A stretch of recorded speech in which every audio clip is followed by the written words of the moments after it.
28 રણશાલા આજે અહીંયાથી આ અગરિયા વિસ્તારો માટે પ્રયાણ કરશે।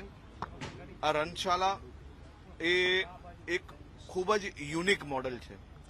બસની અંદર 20 થી વધુ બાળકો સીધી સોલર એનર્જીના માધ્યમથી ટીવી અને ડીશ ટીવીનું બી અંદર જ વ્યવસ્થા છે, જેથી ઓનલાઈન જે ક્લાસીસ ગુજરાત સરકાર દ્વારા ચલાવવામાં આવે છે તે બી આ બધા જ બાળકો લાભ લઈ શકશે।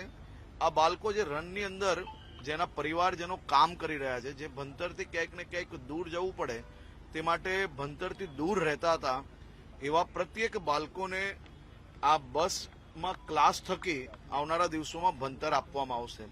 આપ જોઈ શકો છો આ બસો જે કંડમ હાલતની અંદર હતી એ જ બસ આજે ઉત્તમ શાળાની ક્લાસ હોય એ પ્રકારની વ્યવસ્થાઓ આ બસની અંદર કરવામાં આવી છે। સંપૂર્ણ રિવેમ્પ કરવામાં આવી છે।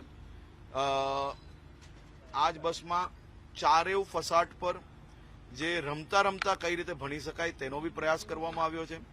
લસરપટ્ટી હોય, હિંચકા હોય, પીવાનું પાણી હોય, હાથ ધોવા માટેનું હોય, મધ્યાહન ભોજન માટેની વ્યવસ્થા હોય, આ તમામ વ્યવસ્થાઓ આ બસમાં કરવામાં આવી છે।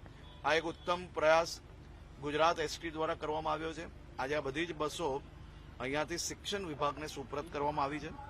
હું આશા રાખું છું કે આવનારા દિવસોમાં આ બધી જ બસોનો ઉપયોગ વધુમાં વધુ થશે। આવી બીજી બી અનેક બસો અમે લોકો ભવિષ્યની અંદર તૈયાર કરીને અલગ અલગ ક્ષેત્રમાં મૂકીને જ્યાં બાળકોએ દૂર સુધી જવું પડતું હોય તે ના જવું પડે તે માટેનો પ્રયાસ કરશું।